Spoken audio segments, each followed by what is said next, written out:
All right, welcome everybody. We are back with another interview today, more of a conversation with a good friend of mine, Rick Hauser. We're here to talk about the distressed housing market. You know, a lot of people have been talking about what's going to happen with this, pandemic and people going on a forbearance plan and what's going to happen after 3 months and are short sales going to make a comeback? And if so, when and how much? And it's literally been the topic of, 90% of my phone calls and messages with people in the real estate industry, both agents and investors for the last couple months. It seems to have picked up a lot more. Where I'm at, where me and Rick are at, frankly, here in Pennsylvania, just recently they kind of loosened the restrictions as far as the ability to do real estate, everything from showing houses, working with buyers, et cetera. Of course, with the rules in place, but the point being, things are opening back up and things are starting to open back up. But it leaves a lot of questions, as far as the people who lost their jobs, who lost their businesses, right? And people not qualifying for mortgages anymore. So we kind of want to have just a quick discussion today. I want to invite on my good friend again, Rick Hauser. Rick's an agent. Rick's an investor. Rick is a short sale negotiator. He's done over 1,000 deals. I mean, he's been in the game for quite a long time. And I think we're going to have a great call today. So welcome, Rick. Thank you for joining us. Good seeing you, Brian, as usual. You through a screen this time, of course, not over a beer or a coffee, but that's all right. Whatever. It is what it is. Or at least I got to see your face. That's what it is. Exactly. But great, Rick, tell us a little bit. I mentioned real estate agent, real estate investor, short sale negotiator, but to tell us a little bit more in detail about your background when it comes to real estate. Oh, I'm an electrician by trade. My father-in-law, my father, my cousins, my whole family was electricians. So I started twisting wires when I was a kid. I always say I can build a house. I just won't do the HVAC or plumbing. And I guess in 2003, I had bought a house for my grandmother in a 55 plus community. Before it was done, she died. So what do? I sell it, right? I made a profit. And I thought, wow, this is pretty cool. I can do it again. So I did it again. And I did it again. And then. My God, how many grandmothers did you have? Just the one grandmother. I'm just kidding. So now none, actually. So anywho, I started flipping houses, and then I saw the market changing. And I was like, wait a second. This isn't going to be like this forever. Like, this was because the spreads were getting smaller. And I looked into real estate and got my license. And then during all that time, I'm getting married, my wife's pregnant, buying a house. Oh, and then we had twins 10 months later. And then the word, I just was on a computer one day, and this word, I wanted to look for bigger spreads, and this word short sale came up. So I was like, oh, that's pretty cool.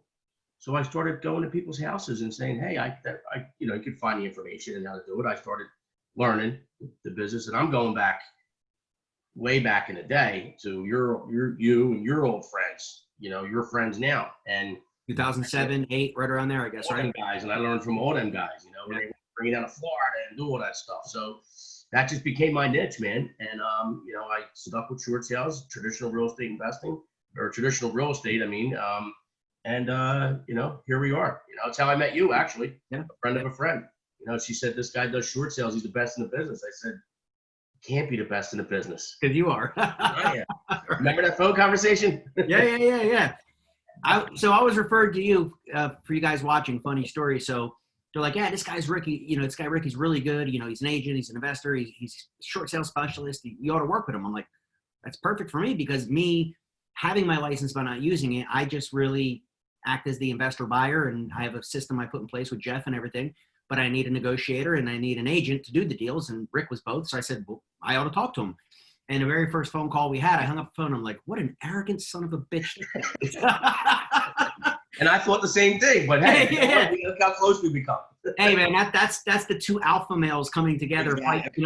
But I remember it was probably about a week later we met right here in Newtown at the Starbucks for a coffee, and we sat down and been friends and business associates ever since. So that's great. How it works. But because I had a reminder yesterday about one of the deals that we did.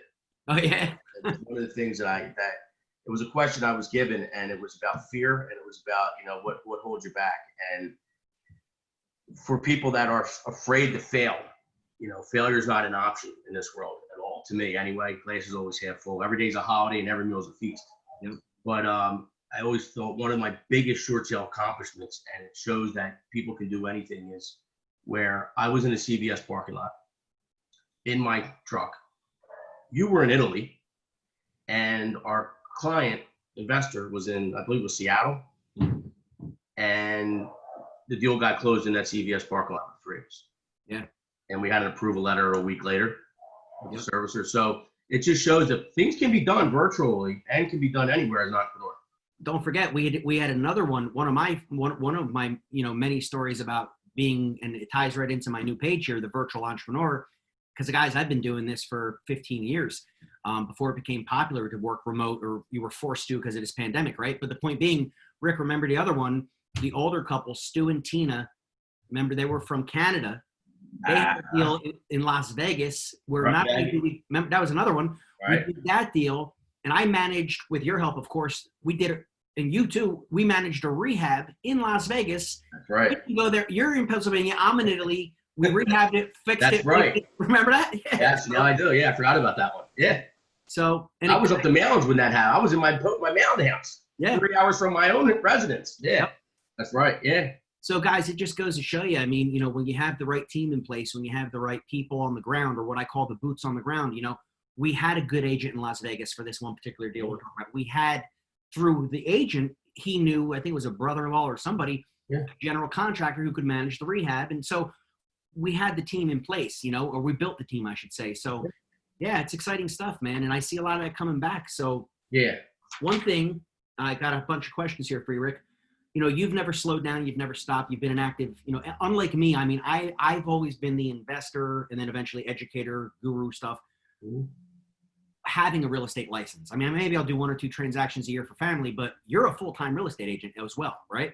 Absolutely. So, and I know you recently switched brokerages, et cetera. So being as active as you are, having listings, working with buyers through this shutdown pandemic, what have you seen as far as the status of the market, as far as, are we in a seller's market, a buyer's market? What's going on with inventory?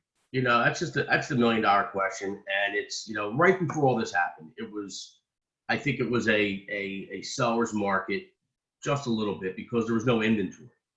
So, it was one property go up, there'd be 30 people looking at it. So you could sell it even above asking price.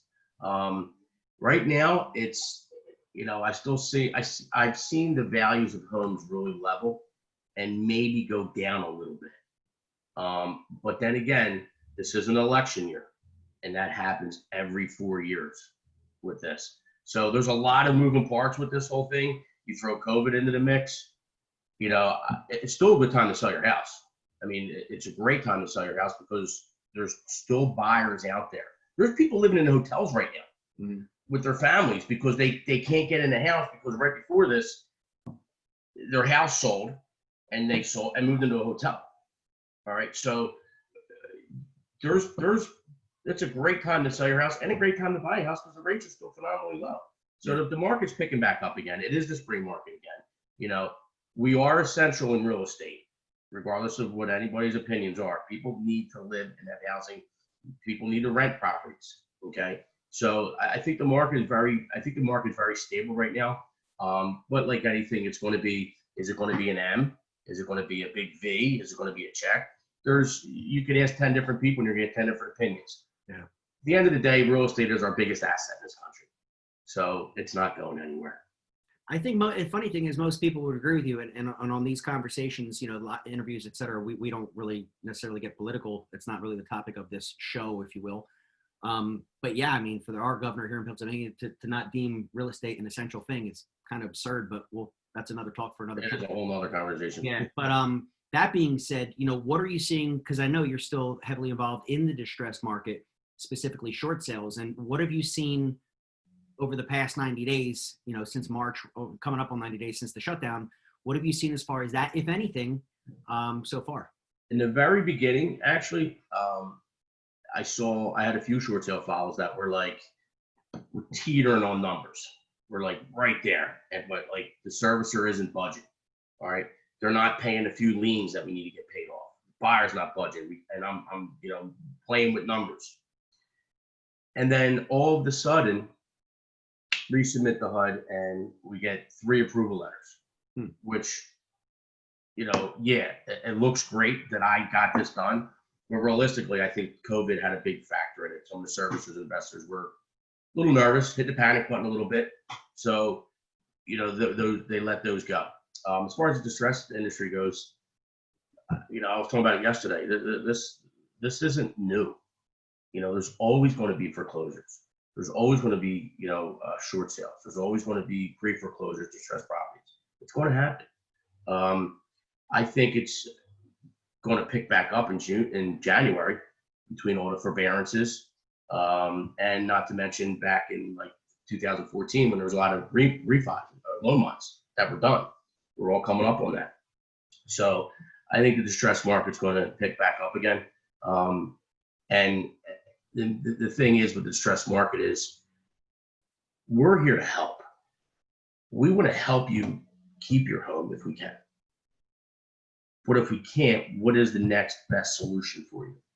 And be a problem solver to help people. People don't know where to turn, unfortunately, and they turn to us. And we have different tools in our toolbox to assist and help them with that.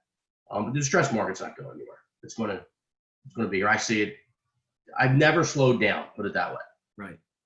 Well, you haven't slowed down, and you've been consistent with that because, as I've always said, as long as people are still getting cancer, God forbid, and having divorces and losing their job, you're always going to have a distressed market. It just is what it is. Yeah, it's a reality of life. It really is. It's a reality of life. Right. But now with what's going on, I did a webinar recently with Jeff Watson, our mutual friend. And what a lot of people are predicting, if you take a look at the data and you take a look at, most areas being kind of quarantined and shut down with the stay-at-home orders mid-March. A lot of people not really know what all that means, but so we're going to use a starting date as the beginning of April for people who went on these forbearance programs. So, for example, they lost their job, they ran a business, they ran a hair salon, a restaurant. Now they were effectively shut down, no income. So people would go to their bank and say, "What can you do for me?" And they went on what's called a forbearance plan, which of course is not loan or debt forgiveness. It's basically saying, okay, you don't have to pay for a certain period of time. The average seems to have been at least given initially of 3 months. So using that math, if people don't pay their mortgage for April, May, and June, come July, we have a couple options. And either they have to pay it all in one lump sum, or why don't you go through that a little bit about what would happen at the end of the forbearance? Well, at the end of forbearance, I got to catch up to 3 months in July. So now you got to pay 4 months. Right. Okay. Or redefault to them again. Do another Fannie and Freddie actually put all that on the back end. Now they did it, they were very kind. Mm-hmm. Extremely kind, I think, and they to help not have the foreclosures so high on their notes and what they hold anyway. Right. But the forbearance, you miss 1, 2, 3 months, you owe on that 4th month. All of it. 4 months, all of it.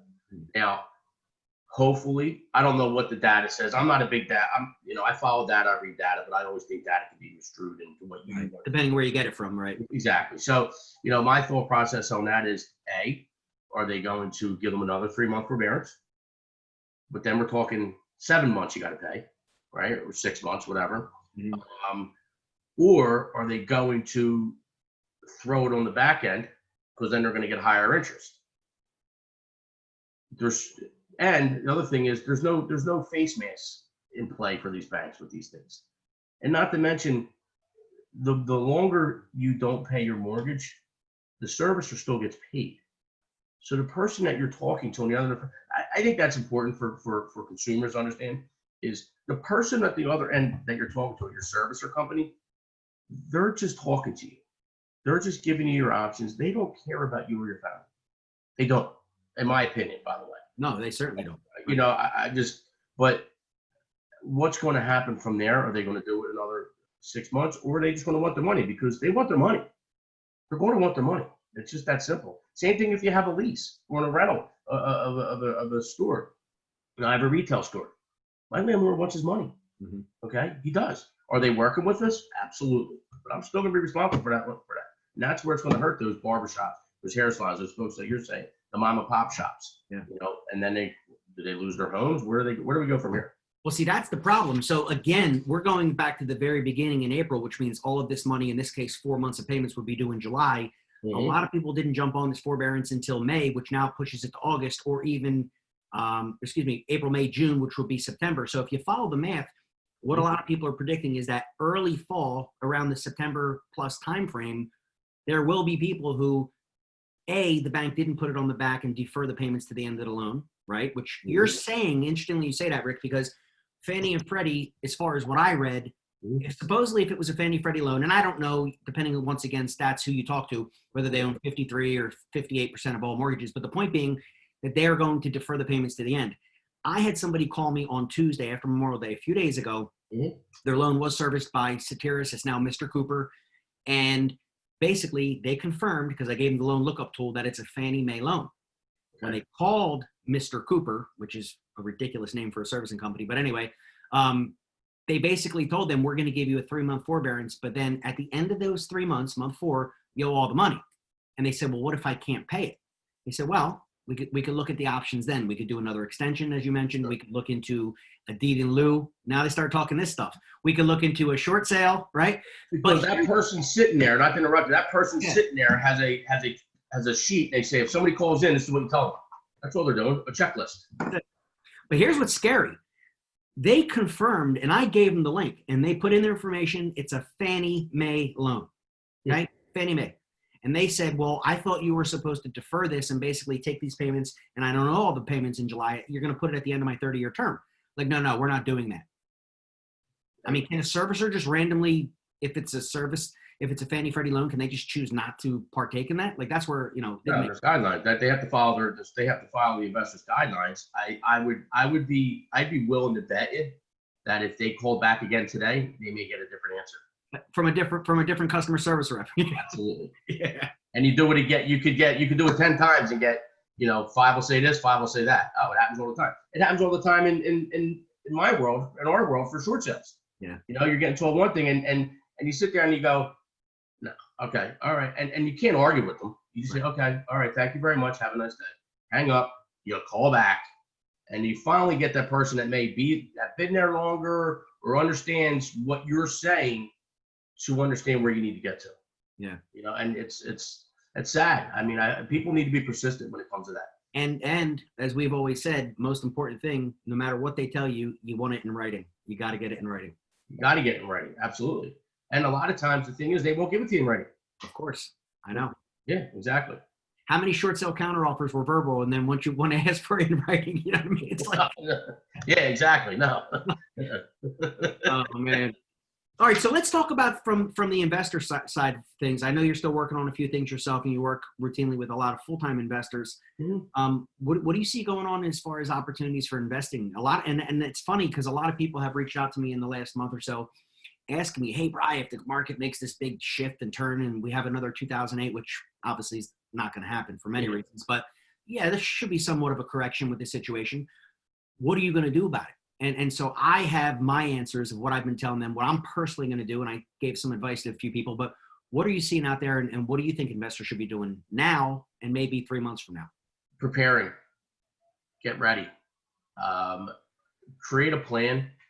And think about this. If you create a plan, you create a team, you talk to the right people, you get things going, you put it on paper. What's the worst thing that could happen? You got to alter the plan or throw the plan out because it never happened. I think that's the worst that could happen, as opposed to waiting 3 months and then going, oh crap, and then scrambling around to get things going. No, you got to prepare. Proper preparation creates proper performance. It's you've got to prepare and be ready for it. Systems, get your systems working. See, get them in place, because when it does happen, it's you got to be ready for it. And as far as investors go now, the investors I work with understand the model and the process, so it's easier for me. We're not butting heads and banging heads. If I have an investor that calls me up on something and says, well, no, this is what I want to do, well, then listen, we can't work together because this isn't how it works. Mm-hmm. And that's okay. That's fine. You need to, go a different route, find somebody. I'm not your guy, but then what I do think is nice is everyone that wanted to become an investor because they took a course and they bought a CD or they did this and that and the other, they're going to have to just shift gears and kind of go back to doing what you do right. And as far as the market goes in investing, we're going to find out, man. I mean, at the end of the day, the house needs to sell at fair market value, regardless of the situation. Otherwise, the homes around there, it affects their values. And the servicers and the investors, there's guidelines involved for that. That's Right. one thing you have to understand.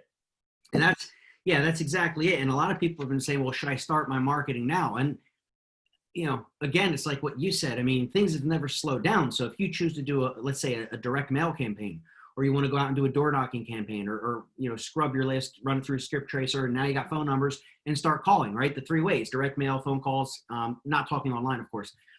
With a lead source that I've always relied on, taught, used, which is the 60, 90-day mortgage leads, right? But here's the problem with that today, and this is what I've been telling people. I would potentially hold off for 60 to 90 days, because the people who did, which a large percentage did, go into a forbearance program, they're not reporting you late to the credit bureaus. So they're not even going to show up on those lists. So now you're kicking the can down the road to July. Well, only if they don't do another workout, as we talked about earlier. Now, if they just can't pay anymore, now they're going to start reporting if they don't extend it. So now you're talking about a 30-day wouldn't hit till August, really September, right? So it really what we would say years ago or even 3 months ago is different now, because you can't really rely on that data. You know what I mean? Exactly. Now, how bad's that data going to be? And then when you go on these search engines, how many properties are going to say pre-foreclosure? If I had a nickel every time somebody asked me what that means, and explain to them what these search engines do, I wouldn't be sitting here with you. I'd be rich somewhere. You know what I mean? Right. But you know what I mean? Like, it's that is going to be so goofy, man. It's just, yeah. I mean, I can't.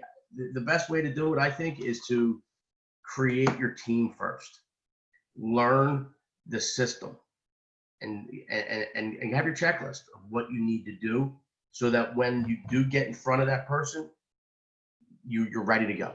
You know what to say, you know what to do, you know how to handle it. Because if you don't do it then, there's going to be somebody right behind you that can do it, that's ready and prepared. I can promise you that. Because if you get there before me and you lose it, well, then I'm right behind you. Yeah. You know what I mean? If you get there before me, you beat me, you win, that's fine, I can handle that, So I've always taught and had a staggered approach, and I believe in building. Step number one, even if you go back to the course I created, step number one, module number one, was building your team, right? Because it's critical. Now, speaking about this, there's two types of people watching this. There are two types of potential people watching this. You have your real estate agents, and then you have your real estate investors. Let's just talk to those two people. In my opinion, it's better to have a real estate agent run and be the face of the marketing to a distressed seller, because they feel a little bit more comfortable. They feel like, well, I'm a licensed agent with Keller Williams, with EXP, or Homes, whatever. Point being, they're a licensed agent. They have their nice little business card, and they're saying, hey, look, I see you're having a little trouble with the mortgage, whether it's public record yet or not.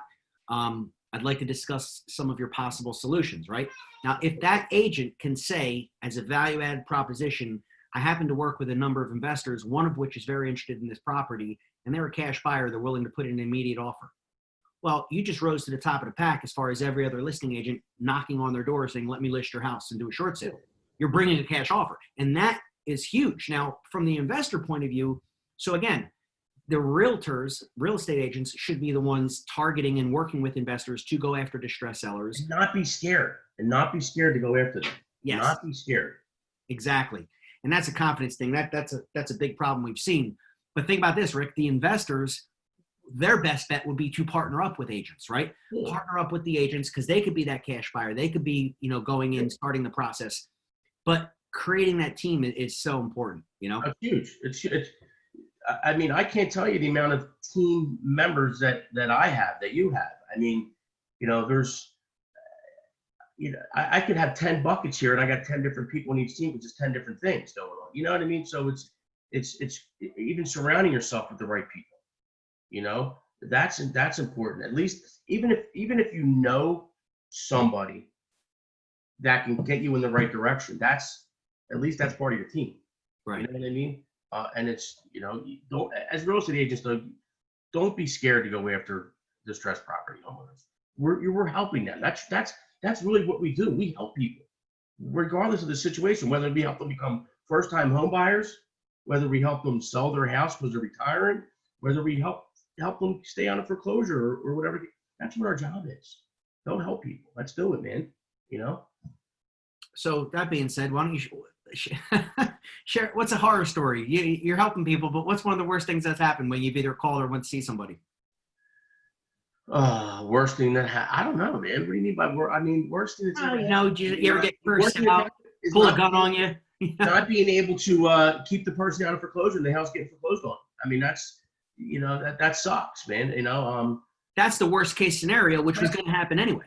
it is what happened, but like doing everything you could possibly do to help that person, and whether that person, look, there's two different people there too. There's the person that doesn't give a crap and wants to waste your time, and then there's the person that really, really, really did the push-ups and they foreclosed on it anyway, and you did everything that's possible that you could do for that, and you failed. It sucks. That's a bad feeling. As far as walking in and stubbing my toe in the front door or something, I don't know if bad things like that. I forgot. I don't remember. I mean, that's No, I bad. mean, you were called. You were talking. I was addressing the fear aspect of an agent contacting a distressed seller. Oh, that. I mean, they hang up on you, curse at you, pull a gun on you. You know what I mean? Shut the door on you. Big deal. Okay, Right. the dog barks. You get the dog. Okay, walk away. See you later. Have a nice day. Yeah, like I've never 17 years. I've never been hurt, injured, attacked, or anything like that. You're there to help them. It's a bedside manner. That you need to have that bedside manner. Show them you're there to help them. And look, if they don't want the help, that's fine. It is what it is. Once you start becoming a little aggressive and pressuring, that's when the dogs come out, and that's when you got to leave. You know what I mean? But yeah, no, it's happened. It absolutely has happened. That's. But guess what? You get over it because for every 10 no's, there's one yes, right? I mean, that's still a factor to this day. That'll never change. You just don't want to do that walk around West Philly as a white boy. I'm fine down there. You know what's funny? They think I'm that comedian with the glasses. I forget his name. The heavyset blonde hair dude, the comedian. I always get that every time I'm down there. Drew Carey? Drew Carey. Yeah. Hey, Drew Carey's here. I'm like, hey, I'm not in though. I'm filming a show. What do you want from me? Yeah, exactly. Yeah. Oh, man. All right. Well, look, man, this has been good. I mean, we like to keep these relatively short. It's been about a half hour. What are, if you could give some tips, Rick, I mean, you're clearly an expert in the industry. Again, you kind of wear three hats. You're an agent, you're an investor, you're a negotiator. If you wanted to give people some tips as far as how to prepare, I know you talked about building your team, but any last comments or thoughts, what might be able to help some people? Yeah, just get systems in place. Systems work. Systems work. Don't be afraid. Don't let fear be your worst. Whatever you're doing now, or whatever you can do, is better than what you're doing now. And it doesn't have to be perfect either. Let's say you want to get a website going, right? And you want to launch that website when it's absolutely perfect because you want 10 tabs across the top. But right now you only have 3. Just get the 3 up there. Just do it because it'll all fall into place. But, do one thing at a time, step by step. It doesn't have to be absolutely perfect because you're going to make changes to it anyway. So just start by talking to people. Get out there and enjoy it too. Have fun with what you're doing. And just be nice, be kind. They want you to wear a mask, wear the mask. But yeah, people just get out there and do your thing. It doesn't have to be perfect. And actually, I kind of skipped over this question. I just was thinking about it, and I had it written down and everything. Because, this page of mine, the virtual entrepreneur, we talk to everybody from MLMs to insurance to real estate to staffing, whatever. Today, of course, is real estate. But speaking to the virtual aspect of being a real estate agent / investor, negotiator, what are some things that you would recommend? Because you work remote and virtual. I know for your real estate company, you have an office, but you're primarily a remote and virtual entrepreneur as well. So what are some things that help you, be successful and be able to do what you do remotely? Time management. Time management is huge, because of being an entrepreneur, because of wearing a few different hats, and like I said, I also have a retail store as well. So you balance all these balls, right? And you also have a life, and you have a family, and you have children. So the best thing I can always say is time management. Personally for myself, I like to get up in the morning and I like to bang out what I got to bang out with some real estate stuff. And then I get into my next, it's like just blocks of my day, you know what I mean? And you have to put time aside for yourself first. So, I remember long time ago, it was, time management I learned years ago. And one of the first thing that you put in that is your family time and your personal time, and then build everything else around it. That's what's really important, because so it happened. I mean, it doesn't happen anymore, but I remember it used to happen a lot. Well, can you take me here or do this with me today? No, I have to work. Yeah, but you really don't, do you? No, yeah, I really do. You know, don't let people control your time is my goal. Control your own time.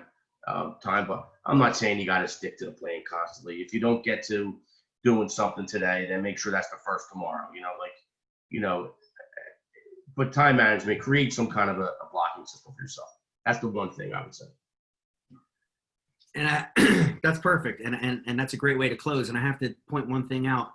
I don't know if this is like a subliminal message or programming. I mean, you can sell us the Brooklyn Bridge. Is that a picture of the Brooklyn Bridge behind you? You dirty bastard, you. I don't know. It's pretty cool paint though, ain't it? I'm going with the Walt Whitman. I don't know. Yeah, I don't know. I whatever it is. But no, man, in all seriousness, thanks for joining me today, Rick.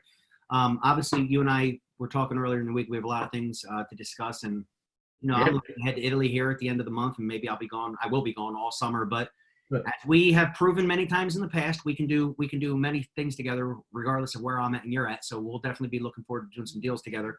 You remember you used to have the Magic Jack up there? Yeah, remember that thing? Yeah, the Magic Jack 4 times. Right? Yeah, but that's we never, business never stopped. No, we didn't. Know what I mean? Never stopped. And so many times, like up there in the mountains of northern Italy, it's not exactly it's not Milan. So like my internet would go out, and I'd have to go to an internet point, which was 30 minutes away from the house, and go there and pay per hour to log in and upload paperwork, right? But you do what you got to do, Of course, absolutely, you do what you got to do. Yeah, no doubt. And that's easy to do nowadays, man. It is easy to do. It is. I've had, that's something, I don't want to end this up, but I've had over the last month, people say, well, I can't email, fax, or scan it to you. These are business people because I'm at home. Okay, well, can you leave your house to go to the UPS store? Yeah, it may cost you a couple dollars to get it notarized, whatever you got to do, but you got to do what we got to do. Okay. Yeah, so. You know what I was thinking, man? I'm so glad what a great way to finish this off. I was thinking about something. For these interviews, I wanted to start basically giving people, giving them a tip, giving them either a recommended book to read or some type of a resource, right? And I got one today. So this one, and you just reminded me, see that? Scanner Pro. It's called Scanner Pro. It's an app. I have an iPhone. And Brian, Scanner Pro wasn't on there, by the way. Wasn't where? It wasn't? That was something it changed screens too quick. But the bottom line is, guys, what? It wasn't on where? You don't want to know what was on your phone right there. No, it was nothing big. Get out of here. It was a bunch of dots. But no. Yeah, so Scanner Pro is really good because I had somebody last week for a real estate deal basically saying the same thing, Rick. They're like, hey, listen, my scanner broke and I don't know, I can't, what am I supposed to do? Go to a store? I said, dude, yep, you have like a smartphone, download an app. It's called Scanner Pro. You basically take a picture and it turns it into a PDF document. You can email it, put it in Dropbox, and it's like, I've had clients use that actually and it works well. Yeah, it's you could set the resolution so it's extremely crisp, takes up more space. Then I'd send off your doc and delete it, save the space. But anyway, it's fine, it works. It's a good resource and it works. So, all right, Rick, have a great weekend, man. Thanks for joining us. And you and me will definitely talk next week. The rest of you, thanks for tuning in.